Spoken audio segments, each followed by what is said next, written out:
Je vous ai parlé de Lucienne, qui est un vrai caractère de chez nous, une vieille dame, une veuve d'agriculteur, sans enfant, qui rentre encore son bois à 84 ans et qui vit avec son frère Roger. C'est une femme qui dit toujours qu'elle a besoin de personne, mais là, elle s'est trouvée devant une impasse créée de toutes pièces par le gouvernement et qui concerne des milliers de gens comme elle. Elle a reçu ses impôts fonciers il y a quelques jours, mais il y a une nouveauté, c'est que les plaisantins du ministère des Finances, vous savez, ceux qui portent des chaussures pointues et qui sont coiffés comme des chats mouillés, les anciens collègues de Macron, en somme, l'ont avisé qu'elle ne pouvait plus payer par chèque ni par type, mais qu'elle devait obligatoirement en passer par Internet.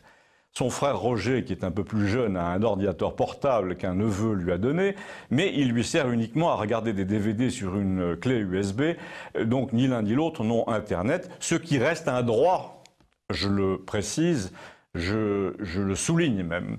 Roger a dit, ça fait rien, je vais emmener Lucienne en voiture, mais Roger n'est plus en état de faire 40 km. Le monsieur du centre des impôts lui a dit qu'il y aurait une pénalité si sa sœur venait en personne au guichet payer son foncier. Du coup, Lucienne a réfléchi. Elle a dit qu'elle allait faire appel à leur nièce de Montpellier parce qu'elle a Internet et qu'on pourrait payer par son intermédiaire en lui donnant des informations par téléphone. Donc, une véritable téléconférence fiscale s'est mise en place entre Campagnol et Montpellier. Alors là, il faut imaginer le tableau. Les épagnols qui allaitent sous la table, les cloches des brebis qui rentrent et notre nièce montpelliéraine, là-bas, dans son appartement tout blanc, qui dit à sa vieille tante « Bon, alors, tante Lucienne, maintenant, il me faut ton numéro fiscal. Oui, fiscal, celui qui est sur ta feuille d'impôt. » À l'arrière-plan aussi, il faut imaginer l'oncle Roger, qui est un grand moustachu très angoissé, qui crie « Ben Lucienne, qu'est-ce que tu as fait de ton numéro fiscal ?» etc. Manque de chance, elle n'est plus assujettie à l'impôt depuis la mort de son mari parce qu'elle gagne trop peu. Donc il faut se mettre en quête des premières déclarations qu'elle ait faites comme veuve. On cherche, on s'énerve, ça dure une demi-heure. Elle finit par trouver une déclaration qui date de 6 ans. La nièce essaie de taper le numéro sur Internet. Ça ne marche pas. Plus tard, on saura qu'un numéro fiscal qui remonte à plus de 5 ans non imposable n'est plus valable. Mais ça, les gens à chaussures pointues de Bercy sont incapables de l'afficher sur la page Internet. Ça serait trop simple. Donc la seule ressource est d'appeler un service d'aide en 08 qui finit par 36 36 00. Et là, c'est la valse des touches dièse.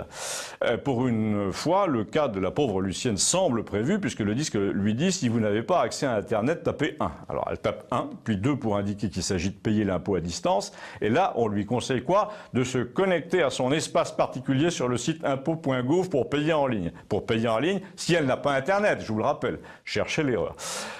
Le centre des impôts local, qu'elle essaie de joindre finalement pour parler à quelqu'un en chair et en os, lui répond « Nos lignes sont occupées, nous vous invitons à renouveler votre appel ». À la fin, elle se résout à rappeler sa nièce qui s'apprête à prendre une journée de congé pour emmener sa tante au centre des impôts. Le Roger donc ne peut toujours pas conduire, du coup, et c'est la raison pour laquelle je connais bien cette histoire, pour épargner à la nièce de sacrifier une journée de congé, c'est moi qui l'ai emmené puisque je n'ai pas d'heure de bureau. Et là, je ne vous raconte pas le reste de la journée, sauf pour vous dire que l'employé au guichet m'a regardé, moi, comme si j'étais complice d'un acte inadmissible de résistance administrative.